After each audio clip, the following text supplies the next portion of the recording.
Hey guys, welcome back to the Kind of an Expert podcast, the only podcast where the guest picks the topic of every single episode.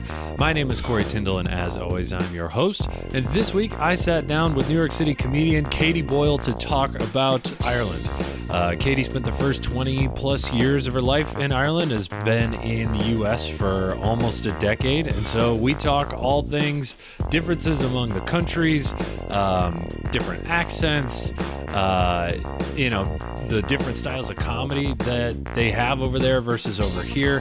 So I loved it. I thought this was a super interesting episode. I love learning about other cultures, and I think you guys will find this one very entertaining as well. You can follow her at Katie Boyle Comic on Instagram, and check out her album on Apple Music and Spotify called I'll Do It Myself. Again, her name is Katie Boyle, so check that out. She's got a podcast called The Shift, so listen to that wherever you find this podcast. And as always, follow me at Corey T Comedy on all social media. If you're in New York City, come to Ope, a comedy show every single week at Ferns in the East Village. And with that, let's get into the episode.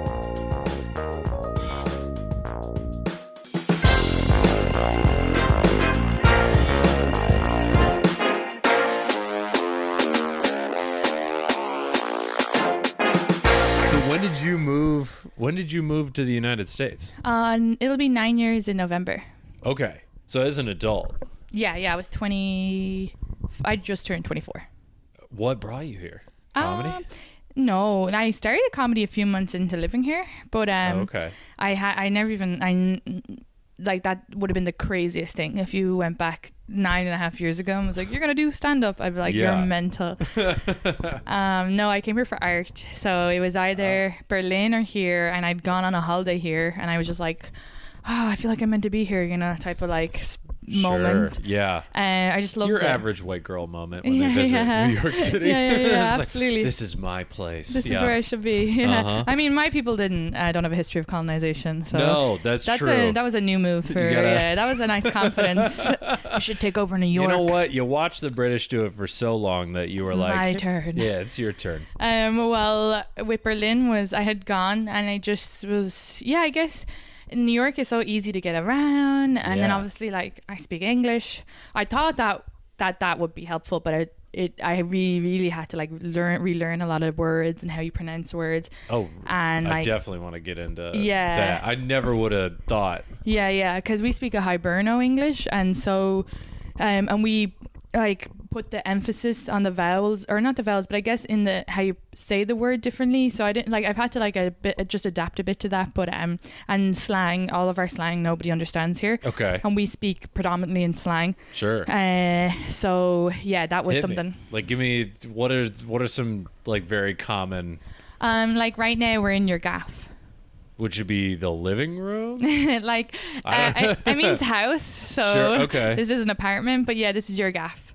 Okay. And then like the word crack means fun, which I know most people know, but from crack we have like, that was a cracking goal, so that was a great goal. Yeah. So from that we have cracker, which actually means an attractive person. It has nothing to do with a white person. Yeah. Like you just say, if you saw white. Like a black Irish guy, like it's predominantly white, but there's still like, there's still people who are Irish who are different races. All right, especially in the last like 30, 40 years. Sure. But let's say like you would still say he's a cracker because it means like good looking. So that was a difference for sure, how you use the word cracker different.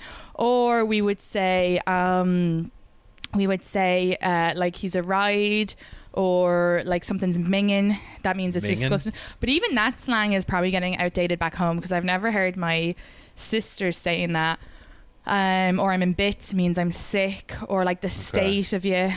Sure. That means you're a mess, or like, so all these things that don't translate, or even just the regular words. There's not slang, like a bin is a trash can, or like footpath, sidewalk. Well, those ones are British too, right? I think so. Yeah. How much of an overlap is there with the slang between Ireland and? So they'd also say, we say arse, and I think that they say crack now as well.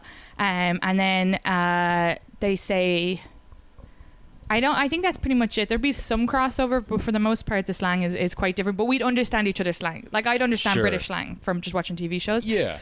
But yeah, they would say gaff. Salud. Thank you.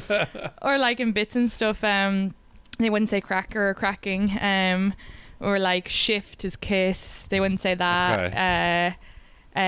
In where I'm from specifically, you would say meet, and that was a kiss, like that you snogged them. So they would say snog, I guess. But like, yeah. See, I've heard that.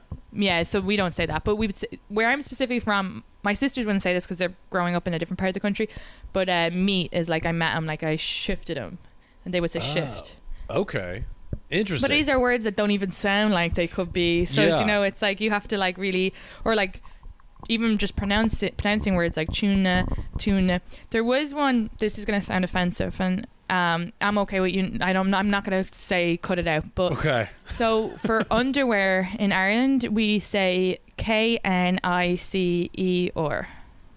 Oh yeah. But with my accent, it sounds like I'm saying the N-word. Yeah. And so that was something when I got on, one of my first jokes when I was over here was like, it's so weird that you guys sell your, and then I say the word that I say. Uh-huh. And then I was doing a bit about it, but it was kind of weird. The audience was looking at me weird. And then Justin Flanagan, who's a comedian in New Jersey, I'm not sure if he's still doing comedy, but he got up and was like, that's so funny. You guys don't realize that she's saying underwear. You think she's saying the N-word. So things like that was like, whoa, like I could get in trouble and I'm not even saying that. I'm saying underwear. So, or like I said feck it once, so we say feck. Feck? Yeah, which means fuck. Like, okay, sure. So like I dropped something and I said feck it, which is like fuck it basically, but it's a polite way of saying it. And this other comedian was standing beside me and we were in like a queue for a competition and he was like, we don't use that word here. And I was like, yeah, you know, it's just like slang in Ireland. And he goes, it's actually offensive to gay people, so don't say it here. And I was like, what do you think I said? And then he said that the offensive slur to gay people. Yeah, and I was like, I didn't say that. Yeah, right. Feck, I feel like, I don't know, that kind of made the rounds here. I did laugh that you said you guys were all in a queue. In a queue, yeah. But that's what I was going to ask is like how much of the slang in Ireland has changed just because of globalization, like the internet. Mm-hmm. Like I feel like I know a lot of British slang and Irish slang just from seeing it on TikTok. Or yes, like TikTok will help a lot. I'm sure it goes the other way too. Like you guys probably hear a lot of like inner city American slang at the same time, right? I think TikTok is different because TikTok is new, and then we would have watched your slang or the way you talked. It was easier for me to adapt, but nobody was watching barely anybody was watching any Irish shows until Dairy Girls. And then, do you know what I mean? Yeah. Like, when did Ireland hit the map for America? No one was watching the shows that we were watching and we were watching a lot of your shows because of globalization. Sure. But America was like the superpower. It was like the Hollywood. So we were watching American movies. It's kind of rare. And then a lot of the Irish accents that you guys were doing was like chop it on mine and potatoes McGinnis. So like Tom Cruise or whatever, like butchering the accent, and then. So because we do that to our own accents, by the way, too. There's a lot of it's like, oh, you got to do Southern. You're like, oh, down here, and it gets all weird and like deep Texasy. It's just more fun. But also people don't realize that because when I first moved over, they'd be like, you don't have an Irish accent, and I'd be like, yeah, you just haven't been to my county, and no one's going to Kildare. And every time they're like, where are you from in Ireland? I'd be like, Kildare, and they're like, I don't know it, and I'm like, where do you know? And they're like, Dublin, and it's like, what are you even asking? Yeah. You just at least say, are you from Dublin? Right. But so I feel like they I do remember though when my brothers were small and hearing them say awesome, we would have never said that, and like that becoming into the like discourse. So I never grew up saying any American slang, but they were small and they're watching so much much more American TV than we were watching. We were still watching, like I grew up watching Friends and stuff like that. Yeah. But you'd know that was where it was like interesting to see that. My uncle is a teacher and he said sometimes if kids watch if they're watching a lot of, they can start to have a bit of an American accent. Like it's just so funny. Yeah. How you will be influenced by that. But that's like new. Like when I was small, we weren't watching. We were out playing outside. Right. Yeah, those days are long gone. But it's even like if I watch too much Game of Thrones in a row, then I'll have, You'll fuck your cousin? Yes. Well, yeah. And then behead her because obviously she can't do that. We were never meant to be together. What a whore. Exactly. No, I mean the accent, like the British, I'll start thinking in their like British accent, which like they do a pretty good job of having different accents throughout the show. But it is funny, like, or my brother's big into soccer. So there's a lot of like soccer slang going around. I think though that the British slang or the British accents are probably more known than, because than Irish. I would say so, because for sure. Yeah, because it's like even with Derry Girls, that's a Northern Irish accent, and it's set in the 90s. So sometimes people forget that it's like not modern day Ireland, and then or like. Sorry, not modern day. It is modern because it's only the 90s, but present day.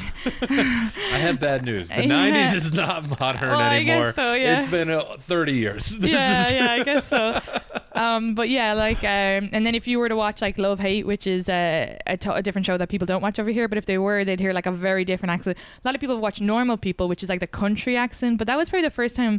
I'm trying to think if there was any shows other than Normal People and Derry Girls that Americans watched of ours. Well, how big is Ireland? How do you have so many different accents when, like, because Ireland's, is it bigger than New York State? No, it's very small, and each county has different accents. So, like, I'll give you an example on, like, so my name is, for Americans, it's Katie.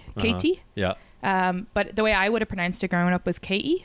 K-E. Yeah, okay. So that's kind of like nearly more like a Dublin. But it's like so I grew up on the border of Dublin and Kildare, so really when people are saying Dublin, it wasn't that far. I shouldn't have given them a shade. Damn it, I've been found out. But so KE would have been how I would have pronounced it, or KD, but I would never have said the T, but I had to when I moved over because people thought I was saying Haiti. Oh. But because here you guys, like, if you hear KE, it makes sense that you would go Haiti. Like, I'm named after a fucking country. But let's say how my dad's from the Midlands, and so he'd say Katie, like it's a different. And then spelled the same way. And then my ex-boyfriend who's from Northern Ireland would be like Katie. And then people from Cork, I don't even know how, like Cork and Kerry, they're two different accents and they're very strong, hard to understand. But well, maybe Kerry more, but like Cork is like. Let me see, Carkick by, like it's very like haha. So like it might be like Katie. Like, I don't know how they would say Katie. That's actually. Like the leprechaun accent. Like no. That's the one the Americans are like making fun of. I don't even think they sound like that. The Cork accent I love. It is a bit more musical, but so is the Northern Irish. It's more musical, but in a different way. It's more like, and then the Cork is more like yeah, I guess so. Yeah, you're right. And mine's just kind of in the middle because I lived in a place where it was called Leaslip, and they got like Hewlett Packard and Intel. So people who couldn't afford, like a lot of people who couldn't afford to live in the city in Dublin would move out to Leaslip and then get jobs there. And a lot of people from the country would move to Leaslip, and they would either have jobs there or it was a small commute into Dublin. So it's like where I'm from specifically is like a mixture of accents. And sometimes like I'll post TikTok and people are like, why did she sound like she had a dub accent for a second? Now she sounds like she has a country. And I'm like, yeah, because that's literally the way I grew up. Like my best friend, her and her sister have different accents just because of the crowd they hung, because her sister hung around with a crowd who were like their families were from the country, and she hung around with our friends, and our friends all families were mainly from Dublin. My parents were Dublin and country, so I also have that mix. Okay. Anyway, it's very complicated, okay? Yeah. Did you know we were going to waste 4 minutes on that? No, it wasn't a waste. I love that stuff. It is kind of like it feels the same as New York, where it's like you get the New York accent, you got the New Jersey, like I'm walking here, like that thing, but then like you go to Brooklyn and everyone's speaking Spanish, and they all have Dominican accents and Puerto Rican accents and like all this other stuff. So it's like there is a New York accent, but there isn't. It's like the old school Brooklyn is how people think of that one. There was a girl I went to college with, and she had like full blown, never would have thought. Oh. No, maybe, but Irish accent. And her first time ever living in Ireland was going to college at 19. But because she went to a school in Berlin where her parents worked for the European Union or something like that, so everybody who went to that school, they all spoke different languages. They were all from different, but no one was picking up an accent from each other because they all had different accents. They were picking up the accents from their parents. So her only influence, she only met so many people from so many different areas that the only place she picked up the accent was from her parents. Oh, weird. Yeah. So like, because she was interacting daily with like French students or like Middle Eastern students or St. Asian, like all these people whose parents had them all in the school, but they all had the accent of their parents. So like you would never have thought that she hadn't lived a day in her life in Ireland until 19. Like, it's crazy. Has your accent gotten more Americanized over the last decade? I'd say, yeah, absolutely. Like, not even Americanized, just like slowing down so people understand me and pronouncing words differently. Like, for a bit about my dad, I'd say tuna instead of tuna. So that just makes my accent not sound, because tuna, that sounds Irish. Tuna sounds American, but it's like... Okay, you're talking about the fish. Yeah. Okay. Yeah, or like... yeah, like just things that I know that they won't understand, or it'll take them too long to figure it out. Yeah, so it's definitely a conscious effort. And then, yeah, sometimes I'll be like, do we say this or do you guys say that? Like, I'll have to ask Leland. I'll be like, because he says a lot of the slang now. Oh, he's just like from being around you. Yeah, he steals my personality. That's giving out to him. Apparently that happens in couples where you mirror each other. But he'll be like, saying all the sayings that I say that I have to be like, wait, I'm confused. Are you just saying this because of me, or do Americans say that? And he'll be like, no, that's an Irish thing. I've never said this before I met you. I feel like I'm being gaslit in my own home. That's about my culture. Awesome. Oh man, yeah. I think every couple does that. I don't know. The ones. When I don't see that happen, I'm like, do you guys even talk to each other? Like, how did it's meant to be a good sign, like a shared consciousness or whatever. Yeah. But he's like, it can be frustrating because like I used to always say like, stop, when he'd be annoying me. But now he does it so much. I actually got mad at him the other day, and I was like, you have to stop saying stop because you stole my stop, and now I can't say it anymore. Just because it's like you're like a sibling. You're like, kids, this loser took my thing and he's copying me and I can't. Oh yeah, but it was like it was my way of expressing anger, like in a fun way, and now I'm like, I can't do it anymore. So now I have to go like, stop. This is what I do now. And I tell him he has to change his stop, so he goes, stop. There you go. Yeah. You just got to tell him something's racist to say for him. No, like I don't. Anti-Irish. Oh, he's... You got to make something up. Be like, you're not allowed to say that. That's a slur. Only Irish people can say that. Yeah. It's just like really gaslight him into, yeah, honestly. Yeah. You could say cunt if it sounds like cunt. Yeah. His grandmother, she's not gonna listen to this one. Anyway, I was basically like, oh no, maybe I shouldn't say this, but she doesn't like, or he said she doesn't like Irish people. He said she was like Irish racist, but like we're the same. What? She's the same race as me, so I don't think it's like I'm sure it's like discrimination or whatever. Sure. But did she grow up in like 1910s New York when where they the were Irish all like, were shit on? Like, yeah. No, it was actually because they got a DNA test, and she was like, I'm just so glad I didn't get Irish. And then I told my dad we were laughing about it, but like when we asked my boyfriend, like, she grew up in Boston, so we're like, okay, that makes sense. The Boston Irish. Love ya. Yeah. But yeah, I can see why. I'm sure. Yeah. The Boston Irish and the New York Italians. They are. Yeah. I mean, I like when I go perform there, and they're a lot of fun. But yeah, I'm sure even they'd be like, yeah, that makes sense. You probably like punched her in the face or something. Well, yeah. So let's get into that. What are the big differences between, because it is a very American thing to say, like, have like pride in your nationality. Yeah. There's like my stepmom's 100% Italian, but like she never lived in Italy. Her family moved here in the early 1900s, so she's very proud of it. But then you meet actual Italians, or you meet actual Irish people, at least from what I've experienced. They're like, yeah, no, we don't own them. Like, we don't accept them. They're different. They're Americans. They're not Irish. They're Americans. Yeah. I don't know. Yeah, it's, you don't want to like gatekeep the culture, and it is nice too when you see people who are doing it properly, like, like you go to Woodlawn and there's like Irish dance classes, or they have Irish classes if you want to learn Irish. They have like a thing called Score, which is actually from the countryside in Ireland, where you do this like competition and stuff, and they do that in Woodland. They play Gaelic football. Okay. All of that is like really nice, and it's really nice to see and know that there's a community. So that I don't have an issue with. I think what most people from Ireland have an issue with, when people claim that they're Irish but have like know nothing about the country, spread misinformation as well. And everyone's from Dublin. Yes. Right, get it right.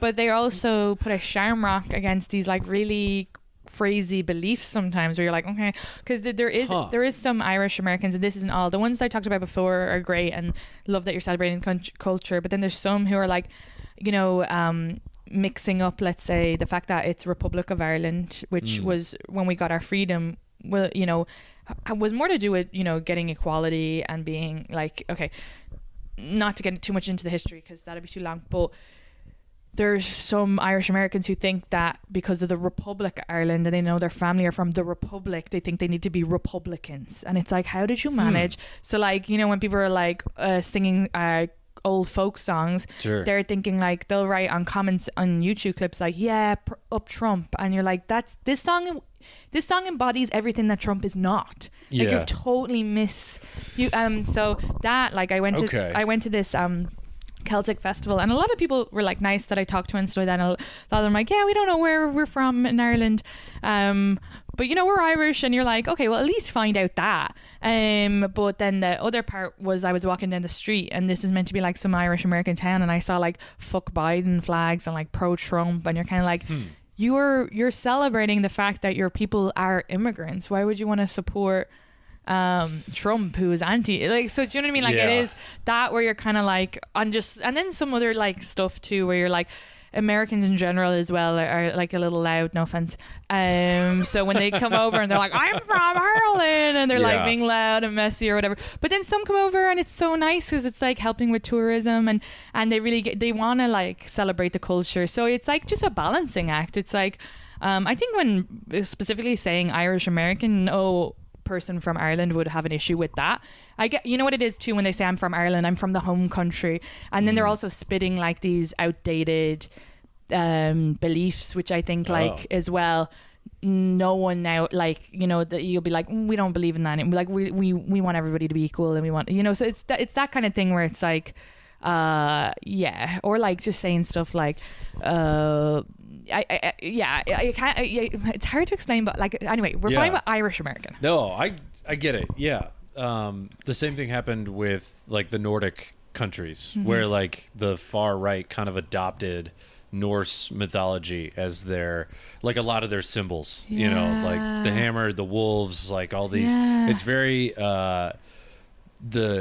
the symbolism is very aggressive, but like the undertone of it is like, these are the whitest countries in the world. And so they're kind of adopted, which sucks because like I love mythology, Norse and, you know, Egyptian and all these like stories and stuff. But that's interesting that it's happening with Ireland too. How does Ireland generally vote? I feel like Ireland's at least like as liberal as it's very England. Liberal. Yeah, it's very liberal. We passed abortion, we passed gay rights as well. Well, since I've been here, and you know, it's an advocate for the countries in the EU. It's very much like a progressive country. And again, though, this isn't all Irish Americans. It's just sometimes when Irish people see that, like a shamrock at it's the most ones. Irish paddy, but you're like, if you were really from Ireland, you wouldn't be putting a shamrock in your tweet, and please don't associate us with your racist tweet, because no one from Ireland would actually publicly tweet that. That's I'm like, the tell. Yeah. Maybe someone from Ireland would say it at the dinner table and be like, well, don't say that either. I'm not saying that there's not bad people in Ireland. There's bad people everywhere.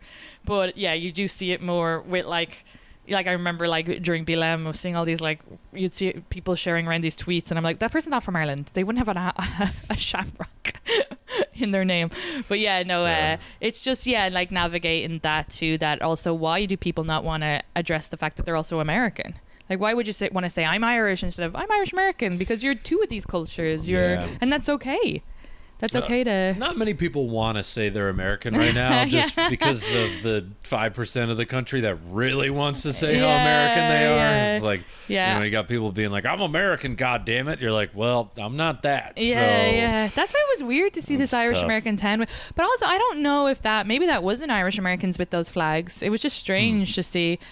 I don't know. I don't know. But it was interesting to like interview people. And they were when interviewing them, they were very nice. But like funny that a good few people didn't know like where in Ireland their family had come from. But I guess it gets lost.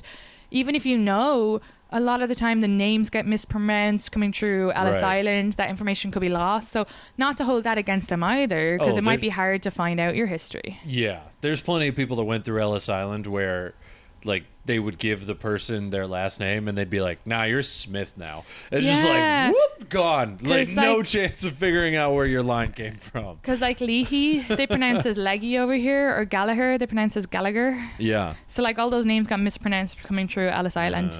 And probably just with people mispronouncing them, that they were like, whatever, I can't even.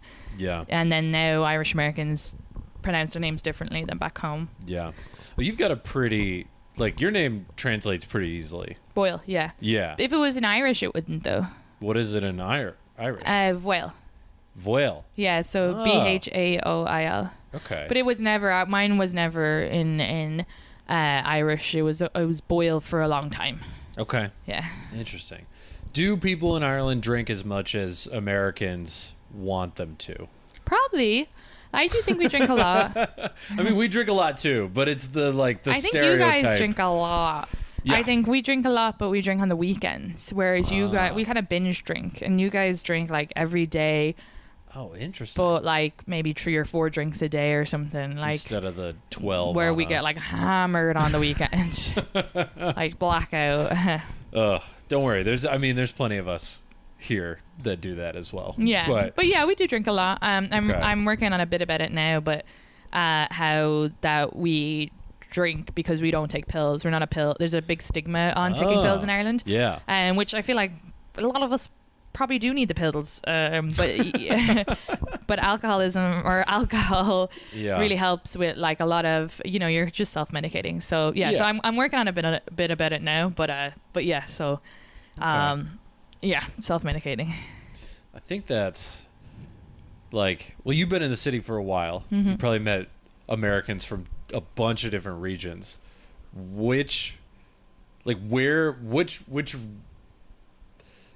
Americans do you feel like, oh yeah, that feels most similar to Ireland? Or is there no like region? Is it just kind of because you would think like Boston, where everyone's, I'm Irish American, but Boston's so uniquely Boston. Yeah. Right? They've got their own culture. Is there like, because when they came over on the boat, it was like called coffin ships.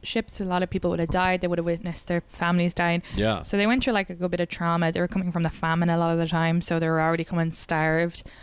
And then they came over, and because people didn't like them, they stuck together, and then they kept that mentality throughout the rest of their lives. Like, stick with your own. Don't nearly like built up this like facade. And then I think that also added to Irish Americans drinking a lot as well. Whereas in Ireland it was a different type of trauma, because the people who survived the famine and stayed, that's a different trauma, and then you just stayed, so you just like lived your life, right. And whatever, there was maybe like the rebellion, the rising or whatever, and then Catholicism coming in and that being shoved down people's throats. Wow. So it's like it's a 2 different roads. Yeah. So both a very good time. Yeah. And the Irish Americans would have sent back money to fund like rebellions here in Ireland, and then sometimes they weren't getting the proper information of like when it.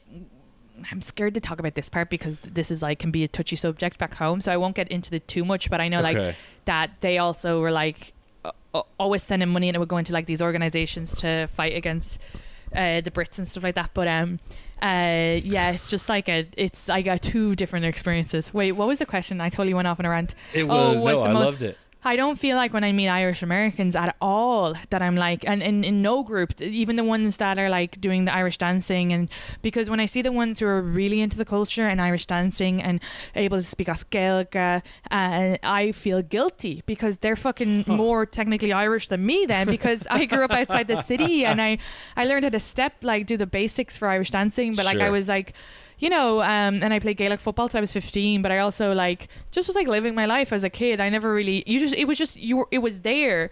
And now when I come over, I'm like, oh, I kind of regret that I didn't like Irish, like take it more seriously. Or they're like, this song "When the Wind of the Blue Blue," and I'm like, no, because they what's that word? They like time capsule it, and it's like they feel nearly more of this Irish that I don't feel like we are back home.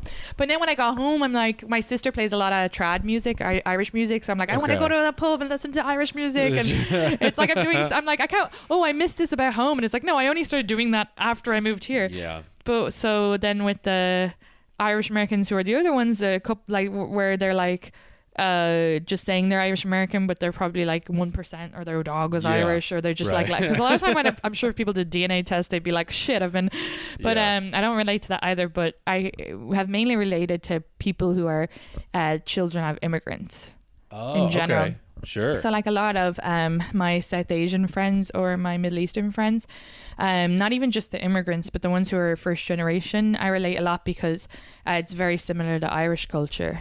In the way like hospitality and how it's polite to say no and how what do you mean polite to say no? So I know I said yes to having the glass of water when I came in, but I know that if I say no to you, you'll respect that decision. You won't push it on me. Sure. But at home, but actually if I had just come off the plane from Ireland and you did that, I would think you were rude if you didn't push it on me.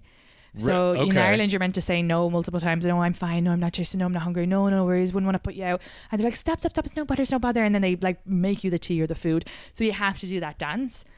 Especially like with the bill, like, oh, let me get this, and you'd be like, no, let me get this, and you start fighting over the bill, and then you're like, whereas here you could be with your American friend, you'd be like, oh, let me get this, and I'm like, thank you, and you're going, you fucking cheap cunt. So it's like, but it's also just more that I think you're more direct with stuff, like there's not these customs. Okay. And I was gonna say it feels wildly inefficient. For you to want a glass of water, but then have to say no like 3 times. My boyfriend hated all this stuff. That I keep asking you. My boyfriend hated all this stuff because with money, he's like, I'm so weird with money, and he just doesn't think of it like that. But I'll have to be like, this is like no, I didn't want to split it when we first started. Obviously, I should. Like when we after a while, you have to, of course. But like, I remember the first date we had, and he had bought the tickets, and he was like. I just was being polite, being like, do you want me to Venmo you for that? And he was like, okay. And I was like, this fucking cheap bastard. No. On a first date, he's being cheap. Okay. First date, you gotta, that's my... His thing was like, I'd already bought it. You brought it up. Why would you bring it up unless you wanted to? Yeah, I mean, okay. Dating is a dance, kind of like that, where, so like when I was dating, I would always get the first one. Yeah. Because I'm asking them. Yeah. Like I'm assuming Leland asked you. He did. Yeah. And bastard. So he didn't pay for my dumplings He's asking either. for your time. I get really annoyed about that. I bring that up a lot. Yeah. No. I think as well, it's also different because he's younger too. And and like anytime, like as I have told this before, and they've been like, no, that's a cop out. But I'm like, but Leland's not like, he's not cheap or anything. He just doesn't think about money. But again, youngest son, American, they don't think about... In Ireland, all we think about is how you got to do everything for the other person. Like my cousin would drive everyone everywhere, go out of her way, make herself exhausted and sick just because she'd be like, oh, I wouldn't want them walking to the you know. And it's like, you barely even know that person. But like that's a big... And it does create a sense of community. Like if someone dies, everybody goes to the funeral. Oh, you know? Okay. Like my dad still goes to people's funerals because he's like... When his brother passed away, he's like, oh, I remember they were there. So he clocked all the fucking 100 people who were at the funeral, and he's going to go to every one of their funerals per their relatives. Like, so it's a bit, like, I don't know. There is, it's like a sense of, but yes, maybe not efficient. It sounds very Midwestern. Yeah. In terms of the, like going over the top to take care of people. I guess that's sort of what I was getting at is like, is there another region of the U.S. that fits the Irish culture better than the people that identify? Because where I grew up, we wouldn't do the full, like the full dance. Yeah. But if you had said, if you'd said no to the water, I'm like, are you sure? I could get it for you. Or even the fact you said yes to water, and I still was like, well, I also have LaCroix. Yeah, you were great. No, I forgot. It's that. Sorry. But you were so hospitable. That's very Midwestern. Yeah. Yeah, I just needed to prove to my parents that I wasn't a complete asshole. You were extremely hospitable. You were like, I've got this, I've got tea, a coffee. No, you offered. No, in fairness, are you Irish? No, that's the Italian in you. That's the thing. No, it's my stepmom's Italian. I'm not Italian at all. But no, it's the Midwest where it's you're like right. When I meet people from the Midwest, they're very smiley, friendly. Yeah, or I go home and I'm like, hey, I'm flying into Detroit. I'll figure out how to get there. And my dad's like, oh, I'll drive to Detroit. It's like, that's a 2.5 hour drive each way. He's like willing to drive 5 hours to pick me up. That's so nice. And it's like, you know, if he had something else to do, he would be like, well, I can't do it. Yeah. He's not going to drop everything. But if there's nothing else going on, it's like, sure, why wouldn't I? And that feels similar to what you're describing, as opposed to like here, And even I'm guilty of it here. Like people fly into the city. They're like, so can you like pick me up at the airport? I'm like, fuck no, take an Uber. Like, are you kidding? It would take me 2 hours to get to the airport and then we ride the train together. That'd be insane. Like I got shit to do. Yeah. I think you're right. I think it's the Midwestern for sure. Cause like, it's so strange. Irish people will joke about Americans being overtly positive, but I actually will say that I think that Irish people are more positive in a way that when you're walking down the street in Dublin, people are smiling at you wherever you are in the countryside. People like say hi if you bump in. Oh, I'm so sorry, love. Like whereas here that doesn't happen. You got to keep your eyes forward. You can't smile at anybody. Down, smile at so someone. You make sure you don't step in dog shit. Yeah, and if you smile at someone, you'll invite you could literally invite someone like who is maybe a bit deranged, and like. I'm sorry to them, but like you have to be very careful because I remember when I came back from Ireland, I was so used to smiling at people. Now, when I came back, I smiled at some guy and he was like, "Hi, baby," and I was like, "Oh," I was like, "I forgot." So like that's like I find Irish people quite positive and friendly in that regard. But maybe because like I'm trying to figure it out because I am writing this whole bit about Ireland versus mental health versus here. Yeah. But because I find them people more, I guess not as maybe the word isn't positive, but I find us more friendly back home. But it's because we don't like talk about the real stuff, whereas here it's just like you meet someone straight away and they're like, here's all my issues, and you're like, whoa. And it's just all like even like just in this like seeing someone screaming in the street, you wouldn't see that at home, but maybe that's to do with like well, we don't even have great mental health services at home, so I don't know what but even like the alcohol's for. Yeah, exactly. You're all subdued. But even like someone like, I'm walking here, it'd be like, oh no, go ahead. No, you go ahead. Like you'd actually spend more time. That's way more efficient because you spend more time going, no, you go, no, you go, no, you go. Yep. And like it could be a stranger you've never met. But the only thing I will say with New York specifically, because I do think you're right, like if you're in the South or the Midwest, people like holding doors, no, you go ahead, baby. There's a lot of like sweetness, except for some of the bad stuff in the South. I know that there's, anyway, we won't get into that, but yeah, different people, different places. But so what was the thing I was gonna say? Oh yeah, it's the sarcasm, and Colin Quinn says that in his special that the New Yorker part that they got from the Irish was the sarcasm. And I do feel like New Yorkers are really good with sarcasm, because back home people be always like, Americans don't get sarcasm, and I disagree with New York because I live in New York and people are very sarcastic here. So I love it. That's very like an Irish. The British is very sarcastic. True. Like they could have got it. Yeah, they could have got it from the Brits too, but I feel like there was a lot of Irish here in the last when. Yeah, but it's a very like it's a very sarcastic, like where there's no tonal change back home. So even like I do think that's my favorite. By the way, I love my favorite thing to do is to sound very earnest and then just drop something like completely unhinged, but say it like it's a normal thing where they're just like, wait, what? What did you just say? But yeah, I've noticed that I haven't seen I don't know too many Irish comics, but at least with British comedy, I have noticed the sarcasm, the subtlety is subtle. There. It's American comedy is very loud. It's very boisterous, let's say. I think it's a little too in your face for me most of the time. Like a lot of people, they'll never be my favorite because it's too obvious. But then like you get a really good British comic and you just like, I don't know, I like it a lot more because I never see any of it coming. I feel like it's a little more clever. I find like me personally, like my favorite comedians is an Irish comic, like Dara O'Brien.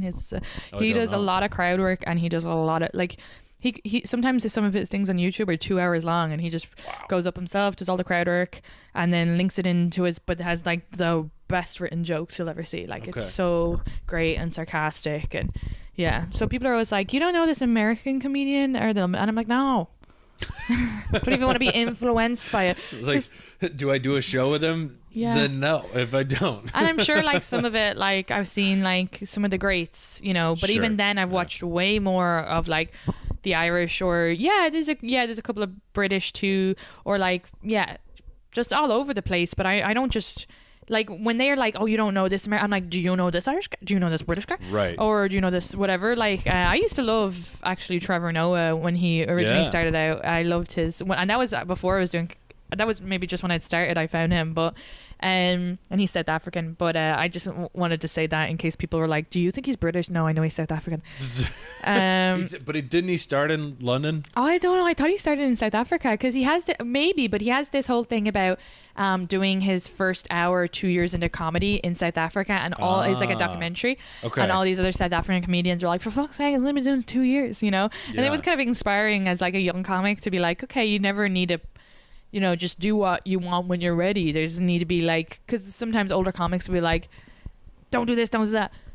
But it's also like, whatever, it's all a learning curve. You know, like, because even like I just did my album, and so by the time I recorded it in September, this is such a tangent. Is this okay? Yeah. Okay, I recorded it in September, so I would have been like over 8 years in comedy. Okay. And that's about right. Yeah, it's for fine. An album. Yeah. Oh my god, like Jesus, how much longer? But I remember some guy who's a friend of mine being like, I was like, oh, I'm gonna do this like in a few months. I've picked a date. I'm just worried which date to pick.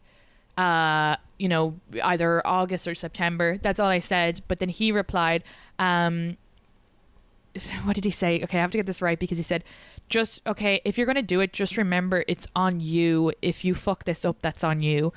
Like, make sure you're prepared. Jesus Christ. And I was like, what? It's like, yeah, did you have help for all the other 8 years? It's always been on you. But it's I felt like he probably didn't realize this, and he's such a nice person, and he really is. But We're I think gonna find out this is me that said that to you. Like, no, you're calling me out on my own podcast. There's something where like older male comics are always trying to school you or mentor you, and then you're like, I didn't ask for this advice. And secondly, you don't realize by doing that, if I were insecure about it, you could put a fear in me and make me more nervous. But I wasn't. I was kind of like, how much longer am I like? And then people are like, keeping like, if you don't like it, don't worry, you're meant to hate your first album. And it's like, oh, you hate the thing that you spent. I'm never gonna hate my first album. I hope I keep growing and getting better, right? Obviously, but I'm never gonna hate the thing that nearly was a decade in the making, right. And I plan to make a lot more. And I'm really like proud of it, because it was, I worked hard at it, but that was the thing with him, you know, where it's like, even if it wasn't great, who gives a fuck? You'll make another one, and people will see your growth. Who cares? They just won't listen. The older ones, the older comics, they put so much of a stake into it, and I'm like, do you realize I could record me doing stand-up whenever? I have a camera. It's not like 30 years ago when you had to get this whole team and you get one chance and like all this. It's like, no, there's so much content out there. If it's not good, then it'll live in the vast sea of other content that's not good. Exactly. And if it's great, then fucking awesome. Go you. I don't know. Yeah, and you'll get better. They'll see your growth. But that's but anyway, because with British comedians and Irish comedians, they do a new hour every year for the Fringe. Yeah. So it's interesting how much they make. They're really good at making a lot of content and doing like, especially Irish comics are really good at stories. I was gonna say storytelling is so one of my favorites is James Acaster.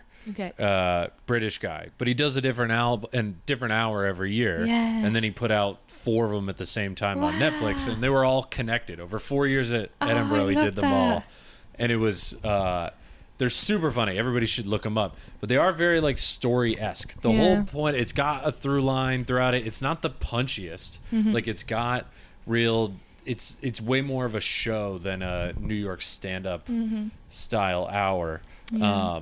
So you're saying Irish is kind of the same? I would think so, but then Dara Breen's very punchy.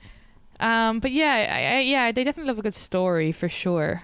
But then like a lot of the Irish comics I know coming out of there are so punchy, and then one of them is like very much just jokes. So like, but that's like a new generation of comedians too. Sure. So you got like Aaron McCann, Shane Todd, Martin Angola, Jer Staunton. I feel like I should throw in a woman's name as well, but I'm blanking on her last name. There's a comic, Emma, and she's so great. But they're all stories, but with loads of jokes. So I feel like it's nearly like a collaboration of the two, which I feel like I do a lot of stories, but with jokes in them. But I like to be conversational, but it's still jokes.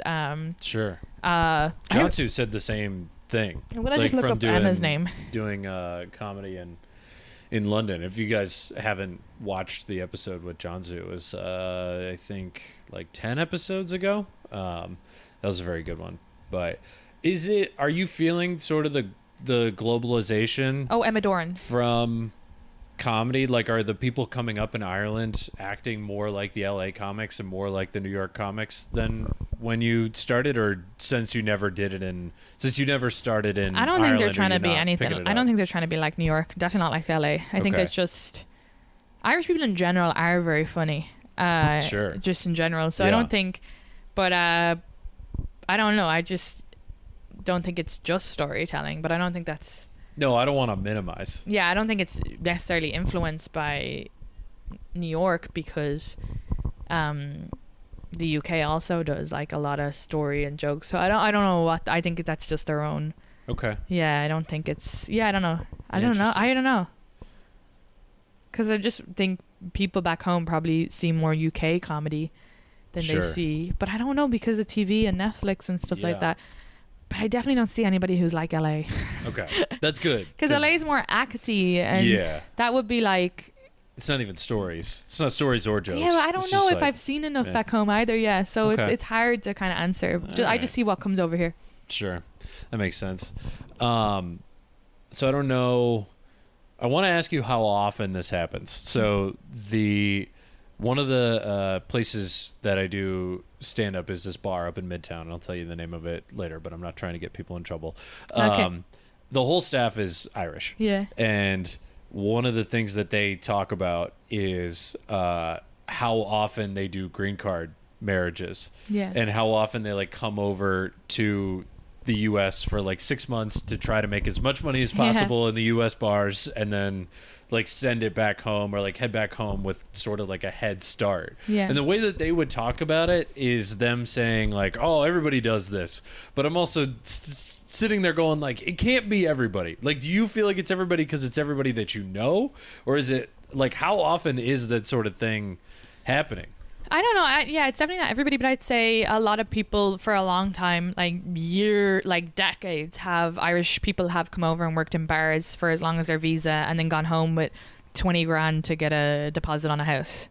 Okay. That's definitely a thing for sure. Yeah, it's still a thing. Yeah. People back in the day would have came over on the lottery and just bartended for a few years, made up a ton of money, and went home and was able to get a house. Piece of shit, the money you make bartending, you will never make in any job in Ireland. Like, I mean, it's. There's impossible. No money in it. No, well, like, I mean, maybe if you're like a doctor or whatever, but I mean, there's no job where you're making you could make up to $1,000 on a Friday, Saturday night, not in bartending and not in any job starting out, like, whereas you can just come over at 21 here, 22, 23, 24, 21, and just make as much money as you can for a few years, go back and start your career, but have like a nest egg, but get a house. Yeah, that's real, that's true. Because one of the things that they would also do is with the green card marriage, they were like, oh no, I could charge someone 20 grand, and that was worth it for them to like get married. Yeah. They would already be here. Someone would marry them like on the books, pay them 20 grand. They'd pretend to be married for like 4 or 5 years just so the other person could work in bars. And I was like, is that worth it?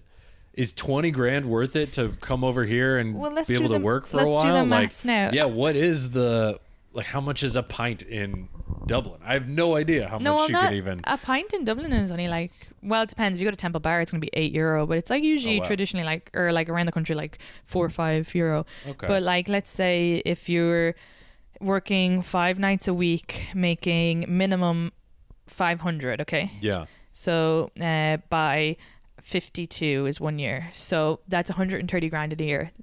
Let's say if you were to stay for 5 years, 500 a night would be that'd be a pretty good night on like a Monday.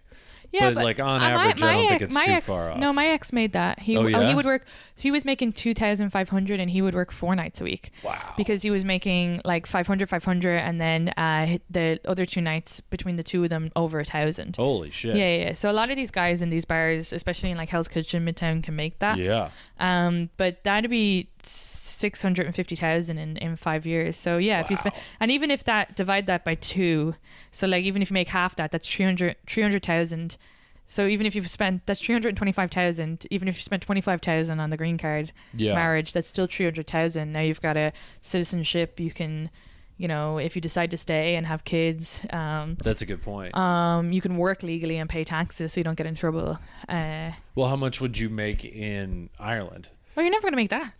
How much would it be though?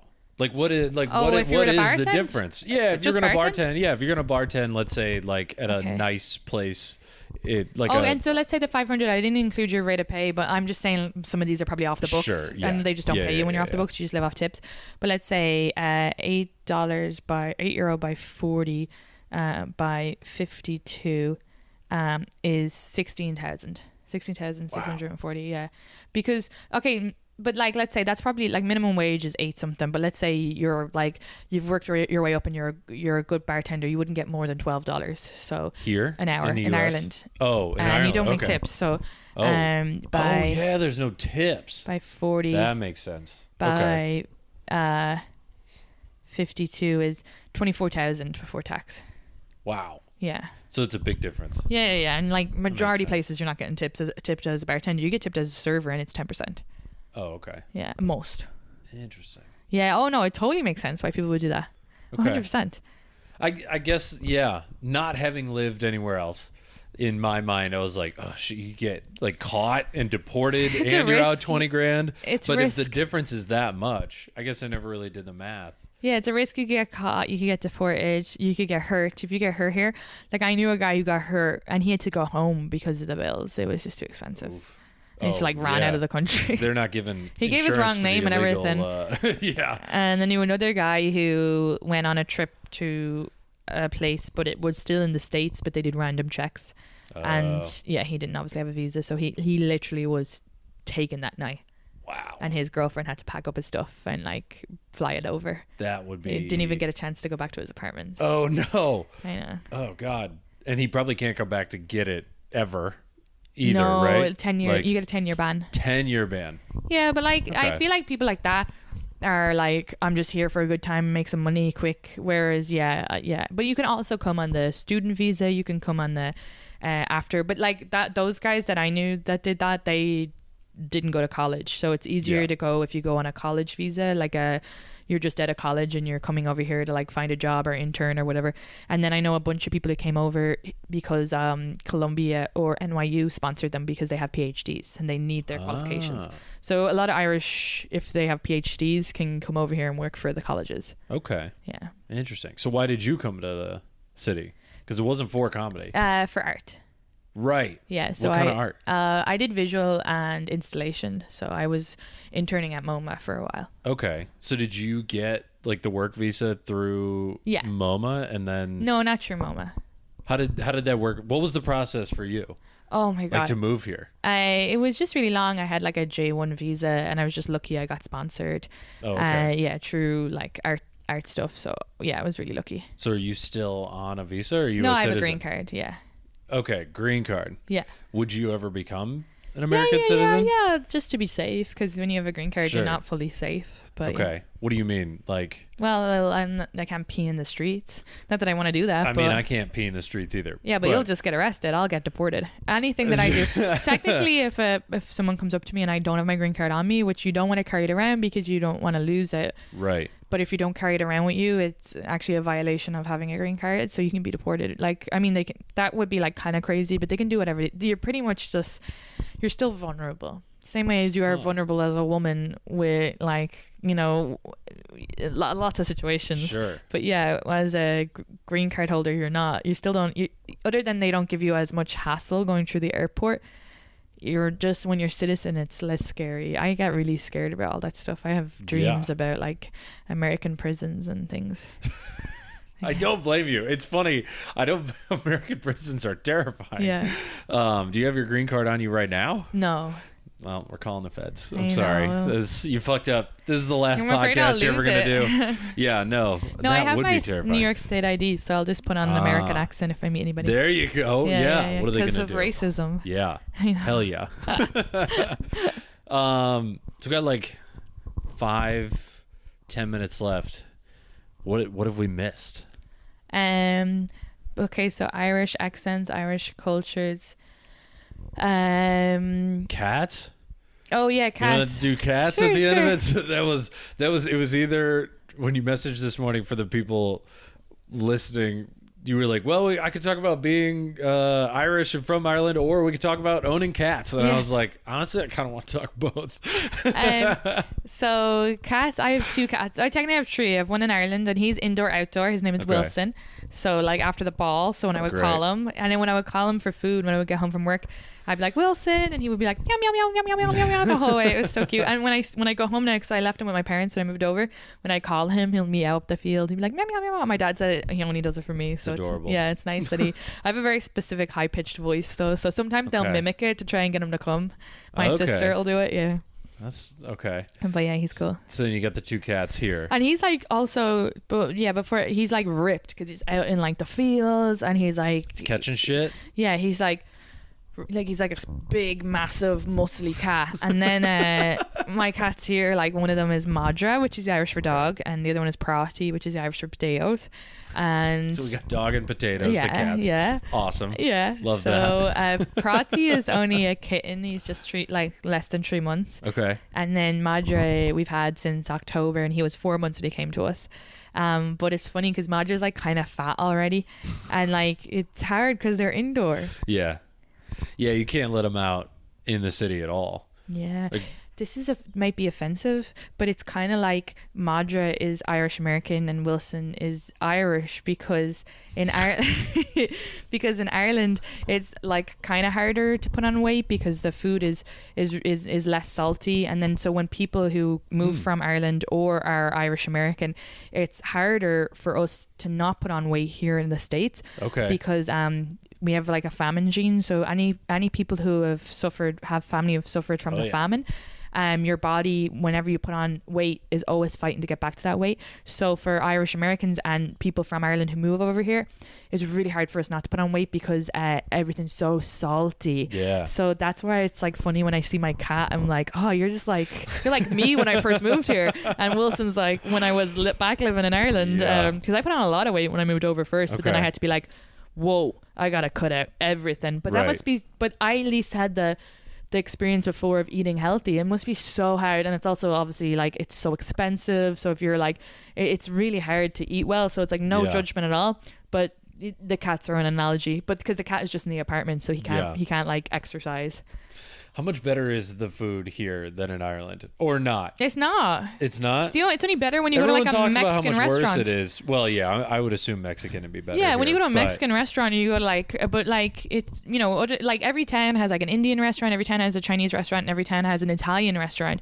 And then you could go to other town, the fancy town will have like a Thai restaurant. But traditionally the food is way fucking better because you can taste the meat. It's so fresh. The dairy doesn't fuck you up. The dairy's fresh. The cheese is fresh. The butter is the best butter in the fucking world. That I will believe. Yeah. Tea is better because you just got that Lipton shite. Yeah, but yeah, and like I know here, like spices and all the stuff though that makes American food good. The only good American food is not fucking American. Like it's not United States. Right. Like all the hot, like the I guess Mexico is technically Northern America or it's Central. North America, the continent, but it's not Central America. But anyway, they gave you the best food. Yeah. And then everything else, like when you go to Jackson Heights, all the great food is there, but it's all because it's like South Asian. I will say, Southern American barbecue is... No, I can't. It gave me diarrhea. Oh, wait. We were talking about that. Did I tell you about that? I must have been drunk. Yeah, no, it gave me diarrhea before a gig, and it was so bad. I had to get someone to fill in. I had to text and be like, I can't go next. But it tasted good, right? I don't even think. No? Oh my God. No, because the thing is, you also have to just put so much sauce on your meat for it to taste. Whereas back home, you're like, this cow just mooed and is on the plate. It had a name 6 hours ago. Poor cow. Yeah, even the eggs. Like my dad would have chickens. Yeah. I was the only one though who would eat the eggs, so it really pissed him off. So he doesn't have the chickens anymore because it just didn't make sense. He would start going around and neighbors giving them eggs, but a pooped out egg is the best egg you'll ever have. Just fresh. Oh. I don't know if I've ever had fresh I'm going to have eggs. chickens. One day me and Neil will have a house, we'll have chickens, and we'll invite you two over for eggs. Okay. I'm in. Yeah. It's going to be like 10 years down the road, but... Yeah. Hey, I'll take it. Where can people find you? at Katie Boyle Comic and everything, and I just released an album called I'll Do It Myself, and that's on iTunes, which is $10 on iTunes, but if you want to listen to it for free, it's on the music app if you have it, or Spotify, or there's like a YouTube music, and then the special of it, which I'll have extra, will come out in the summer. I don't know. Okay. But right now, I'll Do It Myself on Spotify and iTunes. So you can listen to the audio version now, but it'll be on YouTube. Yeah, the YouTube will have the crowd work up like top. A month. Oh, there you go. Okay. Yeah. It's like right now it's just an hour material online, and then but I didn't have a host or opener. I did crowd work up top and the Q&A at the end, so we'll include. Bold move. Yeah, I know. I'm like so woman, and we're always trying to prove ourselves. Well, you're gonna do it yourself. Make this harder. You're gonna do it yourself. You named it. Yeah, you called it. So it'll have about like 10 minutes of the crowd work, and then a couple of extra bits that I didn't put on the album, and then the Q&A I'll post on my Patreon later. Okay. I'm just gonna milk this for as long as possible. Oh yeah, you've got a podcast. Oh shit, yeah, thanks. The Shift. Go listen. Okay. The Shift. Cool. Follow me at Corey T Comedy on all social media. And if you're in New York City, come to Ope, a comedy show every single week at Ferns in the East Village.